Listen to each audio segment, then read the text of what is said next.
السلام علیکم ورحمۃ اللہ وبرکاتہ۔ الحمد للہ رب العالمین والصلاة والسلام علی عبدہ ورسولہ نبینا محمد وعلی آلہ واصحابہ اجمعین، اما بعد۔ بسم اللہ الرحمن الرحیم۔ معزز اور محترم روزہ دار مسلمان بھائیوں اور بہنوں، اللہ تعالیٰ کا فضل و کرم ہے کہ اللہ رب العالمین نے شروع کے 2 عشرے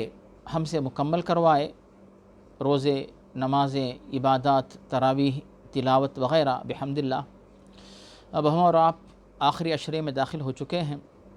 اور یہ وہ عشرہ ہے جس کے اندر لیلۃ القدر پائی جاتی ہے، جسے پانے کے لیے محنت کرنے کی ترغیب دی گئی ہے۔ تو گزشتہ حلقے میں جو بات ہمارے سامنے آئی تھی کہ لیلۃ القدر کب ہوتی ہے، اس کی فضیلت حاصل کرنے کے لیے ہمیں اور آپ کو کیا کرنا چاہیے۔ آج کی اس ملاقات میں بھائی اور بہنوں، ہم اور آپ مل کر اس بارے میں معلومات انشاءاللہ حاصل کریں گے۔ پہلا حصہ جو ہوگا وہ یہ ہے کہ جو حضرات ماشاءاللہ مرد حضرات ہیں اور جو خواتین پاک و صاف ہیں، ان کے لیے تو بہترین موقع ہے کہ اس رات میں جو ہے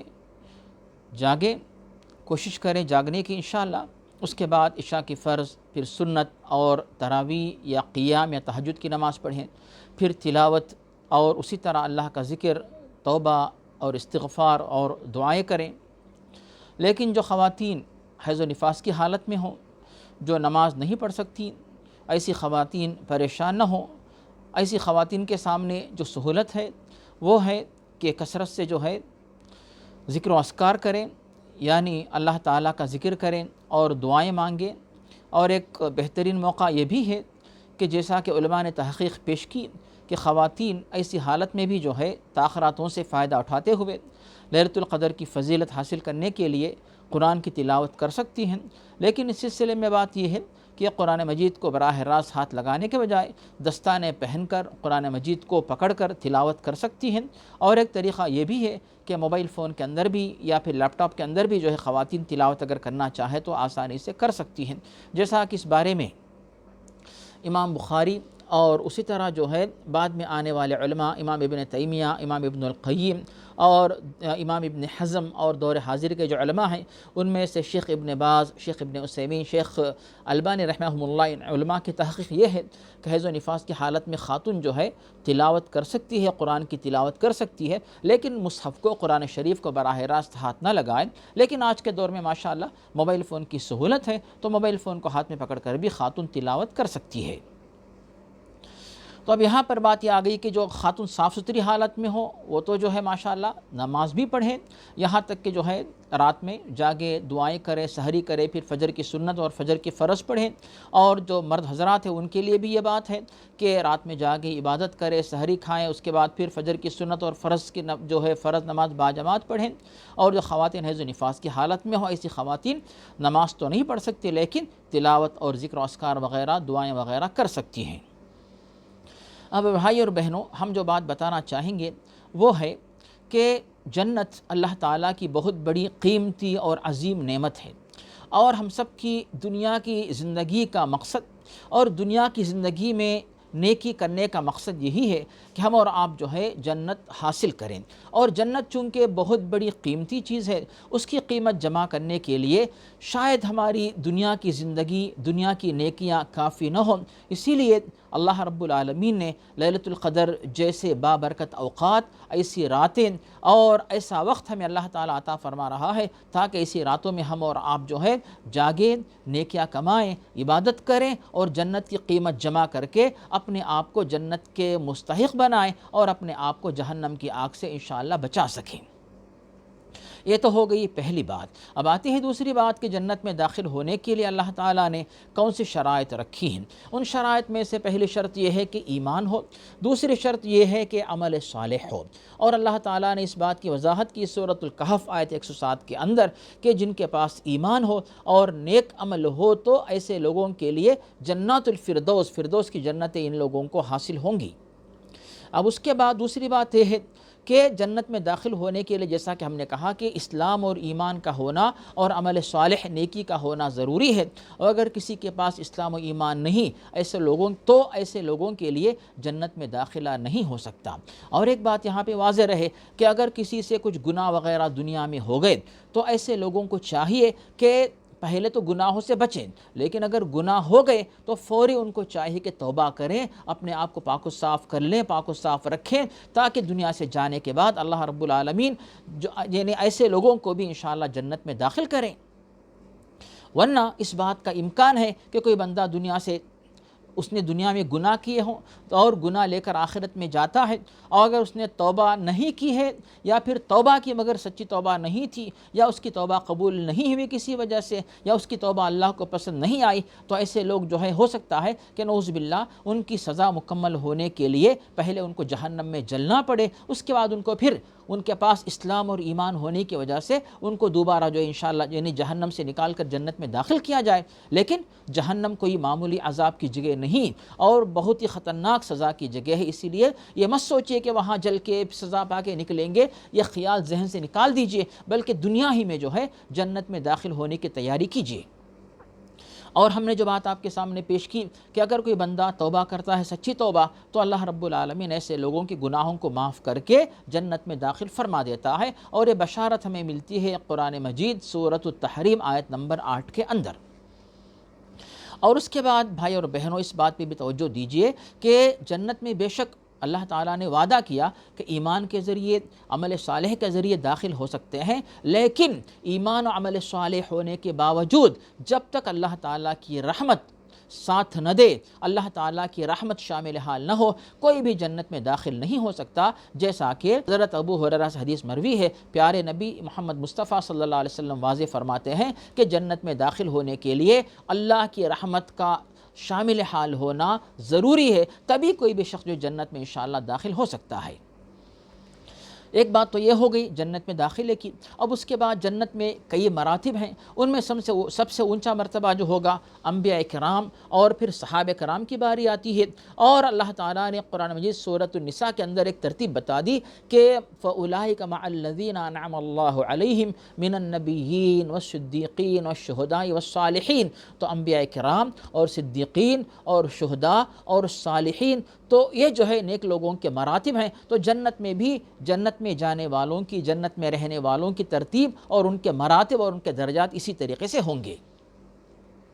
اب اس کے بعد بھائی اور بہنوں یہ بات بھی ذہن میں رکھی جائے کہ اللہ تعالیٰ نے بے شک وعدہ کیا ایمان و عمل صالح کی وجہ سے انشاءاللہ جنت میں جا سکتے ہیں، لیکن کوئی بندہ یہ سوچتا ہے کہ وہ خود تو جنت میں جائے لیکن اس کے گھر والے کہاں رہیں گے، تو اس کے بارے میں بھی ایسی جو بات ذہن میں آتی ہے، اس کا بھی جواب اللہ تعالیٰ نے قرآن مجید سورۃ المومن آیت نمبر 8 میں دے دیا کہ فرشتے جو ہے دعا کرتے ہیں اہل جنت کے بارے میں کہ یا اللہ ان اہل جنت کے ساتھ ساتھ ان کے ساتھ جن کے پاس ان کے ماں باپ، ان کی بیویاں، ان کے بچے، ان کے پاس نیکی ہے یعنی ایمان اور نیکی ہے، ان کو بھی ان کے ساتھ جو شامل کر دے۔ تو اگر اہل جنت کے ماں باپ اور ان کی بیویاں اور ان کے بچے، ان کے پاس بھی اگر ایمان و عمل صالح ہے، وہ بھی انشاءاللہ ایسے لوگوں کے ساتھ جنت میں رہیں گے۔ اب یہ بات تو آپ کے سامنے آ گئی۔ اب اس کے بعد بھائی اور بہنوں باتیں آتی ہے کہ جنت میں جانے کے بعد وہاں کی نعمتوں کا جو ذکر آتا ہے، تو یہاں پر ہم جنت کی نعمتوں کی طرف جانے سے پہلے اس بات پہ توجہ دیں گے کہ اللہ تعالیٰ نے جنت و جہنم کو کیوں رکھا، کیوں پیدا کیا۔ بار بار قرآن مجید میں جنت کا بھی ذکر آتا ہے اور جہنم کے بارے میں ڈرایا جا رہا ہے، اس کی کئی حکمتیں ہیں اور ان تمام حکمتوں کو اللہ تعالیٰ جانتا ہے، لیکن جو حکمتیں ہماری اور آپ کی سمجھ میں آ سکتی ہیں ان حکمتوں میں سے کچھ یہ باتیں ہو سکتی ہیں۔ ان میں سے ایک بات یہ ہے کہ اللہ رب العالمین اپنے نیک بندوں کو جزائے خیر دینا چاہتا ہے، انعام دینا چاہتا ہے، انعام کے طور پر جنت عطا کرنا چاہتا ہے، اور گنہگار و مجرمین بندوں کو جہنم میں سزا دینا چاہتا ہے، اسی لیے جہنم کو پیدا کر کے رکھا۔ اور دوسری حکمت یہاں پہ یہ ہے کہ کوئی بھی بندہ اگر دنیا میں نیکی کرے تو دنیا میں اگر اسے انعام دیا جائے دنیا کی زندگی کافی نہیں ہوتی، اور اگر کسی گنہگار کو، مجرم کو سزا دی جائے تو دنیا کی سزا اس کے لیے کافی نہیں ہوگی، اسی لیے اللہ رب العالمین مکمل انعام کے طور پر جنت کو رکھا ہے اور سزا مکمل ہونے کے لیے جہنم کو رکھا ہے۔ اور تیسری بات یہاں پہ یہ ہے کہ جب بار بار جنت کا ذکر آتا ہے تو لوگوں کے دلوں میں جنت کا شوق پیدا ہوتا ہے، جذبہ پیدا ہوتا ہے کہ ہمیں اور آپ کو جو ہے نیک ایمان پہ قائم رہنا چاہیے، عمل صالح کرنا چاہیے اور توبہ کرنی چاہیے تاکہ ہمیں جو ہے جنت حاصل ہو، اور جہنم کے بارے میں ڈرایا جاتا ہے تاکہ لوگ اپنے آپ کو کفر سے بچائیں اور گناہوں سے بچائیں، جرائم سے بچائیں، برے کاموں سے بچائیں، تاکہ جہنم کی سزا کے مستحق نہ بننے پائیں بلکہ جہنم سے بچ کر جنت میں داخل ہو۔ تو اس طرح بھائی اور بہنوں، یہ بہت ساری حکمتیں ایسی ہیں کہ جن کی وجہ سے اللہ تعالیٰ نے جنت و جہنم کو رکھا ہے۔ اب آتی ہے بات، جیسا کہ ہم نے کہا کہ جب بندے اہل جنت جنت میں رہیں گے تو پھر وہاں پہ اللہ تعالیٰ کی طرف سے ان کی جو دائمی ضیافت جو رہے گی، ان ضیافتوں کا ذکر اللہ تعالیٰ نے قرآن مجید میں کئی مقامات میں کیا ہے۔ ان مقامات میں سے ہم یعنی چند مقامات کو لیتے ہیں۔ ان میں سے ایک بات ہمیں ملتی ہے سورۃ الواقعہ کے اندر، جہاں پر اللہ تعالیٰ نے واضح کر دیا کہ اہل جنت کو جو کھانے پینے کی چیزیں ملیں گی، وَفَاكِهَةٍ مِّمَّا يَتَخَيَّرُونَ وَلَحْمِ طَيْرٍ مِّمَّا يَشْتَهُونَ وَحُورٌ عِينٌ، کہ کھانے کے لیے کیا ہے کہ ان کو ان کی اپنی پسند کے میوے ملیں گے، ان کی اپنی پسند کا گوشت ملے گا، اور ان کو حوریں ملیں گی۔ یہ سب خوشخبریاں وہاں پہ دی گئیں۔ اس کے بعد سورہ طور کے اندر اللہ تعالیٰ نے بتا دیا کُلُوا وَاشْرَبُوا هَنِيئًا بِمَا كُنتُمْ تَعْمَلُونَ، یہاں پر ان سے کیا کہا جائے گا کہ خوشی کے ساتھ، خوشگواری کے ساتھ، یعنی ان کو یہ خوشی کا موقع دیا جا رہا ہے کہ بالکل جو خوشی کے ساتھ تم کھا سکتے ہو، خوشگواری کی جو ہے تمہاری یہ نعمتیں ہیں، یعنی اللہ تعالیٰ کی طرف سے نعمتوں میں چھوٹ ہے، بالکل تم جتنا چاہے لطف اندوز ہو کر کھا سکتے ہو، پی سکتے ہو، کھانا اور پینا اور حوروں کے ساتھ رہنا، یہ تمام خوشیاں منا سکتے ہو۔ اور اس کے بعد اللہ تعالیٰ نے جب کھانے کا ذکر کر دیا تو اس کے بعد جو ہے اللہ رب العالمین پینے کا بھی ذکر فرما رہا ہے۔ سورۃ محمد آیت نمبر 15 کے اندر اللہ تعالیٰ نے بتا دیا کہ بالکل فریش تازہ پانی وہاں پہ ملتا ہے، یعنی تازہ پانی کی نہریں، اور اس کے بعد دودھ کی نہریں اور شہد کی نہریں اور شراب کی نہریں، جو کہ جس کے اندر جو نشہ نہیں بلکہ جس کے اندر لذت ہے، جیسے جوس کے اندر، پھلوں کے رس کے اندر جو لذت ہوتی ہے، تو ایسی لذت والے جو ہے نا جوس وہاں پر، ویسی نہریں جو ہیں وہاں پہ بہتی ہوں گی، جن میں جو اہل جنت جو ہے ان نہروں سے برابر لطف اندوز ہو سکتے ہیں۔ اب اس کے بعد صحیح مسلم میں حضرت معاذ بن جبل سے حدیث مروی ہے کہ اہل جنت کی عمر جنت کے اندر ہمیشہ 33 سال رہے گی، 30 سے لے کر 33 سال ان کی عمر ہمیشہ کے لیے اللہ تعالیٰ کی طرف سے مقرر کر دی جائے گی۔ اب اس کے بعد ایک اور بشارت اور خوشخبری یہاں پہ ہمیں ملتی ہے، وہ بشارت یہ ہے کہ جنت میں جو لوگ جاتے ہیں تو جب کھائیں گے اور پئیں گے تو پھر وہاں جانے کے بعد اہل جنت کو، جیسا کہ حضرت جابر سے مروی ہے کہ اہل جنت کو جو ہے ان کو پسینہ نہیں آتا ہے، اور ان کو جو ہے یعنی تھوکنے کی ضرورت نہیں ہے، پیشاب کی ضرورت نہیں ہے، قضاء حاجت کی ضرورت نہیں رہے گی، بلکہ ان کو جو ہے ڈکار آئے گی۔ یعنی جیسے ہی لوگ کھائیں گے پئیں گے ماشاءاللہ، جیسے ہی ڈکار آئے گی، وہ ڈکار بدبودار نہیں بلکہ مشک و عنبر جیسی خوشبودار ڈکار آئے گی۔ ڈکار جیسے آئے گی، ان کا جو بھی جو کھایا ہوا جو کھانا وغیرہ جو بھی چیزیں ہضم ہو جائیں گی، پھر دوبارہ وہ کھا سکتے ہیں۔ اس طریقے سے جو ہے اہل جنت کے لیے وہاں پر قضاء حاجت کی ضرورت نہیں رہے گی، تو یعنی بدبو کی کوئی چیز وہاں پہ نہیں رہے گی، بلکہ خوشبودار ڈکار آئے گی۔ اس کے بعد پھر جو ہے دوبارہ وہ کھائیں گے پئیں گے، اس طرح وہاں پہ انشاءاللہ لطف اندوز ہوتے رہیں گے۔ ایک اور بشارت جو جنت والوں کی دی جا رہی ہے وہ ہے کہ اہل جنت کو اللہ تعالیٰ کی طرف سے کیا انعام ملنے والا ہے، کیا اعلان ہو رہا ہے۔ ان انعامات میں سے ایک انعام کا ذکر اللہ تعالیٰ نے واضح فرمایا، جیسا کہ صحیح مسلم میں حضرت ابو ہریرہ سے حدیث مروی ہے، پیارے نبی واضح فرماتے ہیں اہل جنت کے سامنے اعلان کیا جا رہا ہے، اے اہل جنت، ان لکم ان تصحوا فلا تسقموا ابدا وان تشبوا فلا تحرموا ابدا وان تحیوا فلا تموتوا ابدا وان تنعموا فلا تبأسوا ابدا۔ اہل جنت، تم ہمیشہ جو ہے جنت میں صحت مند رہو گے، کبھی بیمار نہیں ہوگے، اور جنت میں ہمیشہ نوجوان رہو گے، کبھی بڑھاپا تم کو نہیں آئے گا، اور جنت میں ہمیشہ خوش رہو گے، کبھی تم کو رنج و غم نہیں ہوگا، اور جنت میں ہمیشہ زندہ رہو گے، کبھی تمہارے پاس موت نہیں آئے گی۔ اس طرح خوشیوں پہ خوشیوں کا اضافہ جنت میں ہوتا جاتا ہے، اور اس طرح خوشیوں میں اضافہ ہوتا رہتا ہے۔ اور ایک نعمت کا ذکر ہمیں ملتا ہے جو صحیح مسلم میں حضرت ابو سعید خدری سے مروی ہے، پیارے نبی واضح فرماتے ہیں اللہ رب العالمین جو ہے اپنے بندوں کو انعامات اور بشارتیں، خوشیاں یہ پہنچاتے ہوئے ان کے ساتھ ساتھ اس بات کی بشارت بھی دیتا ہے کہ اہل جنت میں آپ لوگوں کو اور مزید جو ہے خوشی دینا چاہتا ہوں۔ اہل جنت پوچھیں گے یا رب اور خوشی کیا ہو سکتی ہے؟ تو اللہ تعالیٰ یہ بشارت سنا رہا ہے احل علیکم رضوانی ولا اسخط علیکم ابدا، اہل جنت میں تم لوگوں کے اوپر اپنی رضامندی نازل کر رہا ہوں، کبھی بھی آئندہ تمہارے اوپر مجھے غصہ نہیں آئے گا۔ کیا بشارتیں ماشاءاللہ جنت میں مل رہی ہیں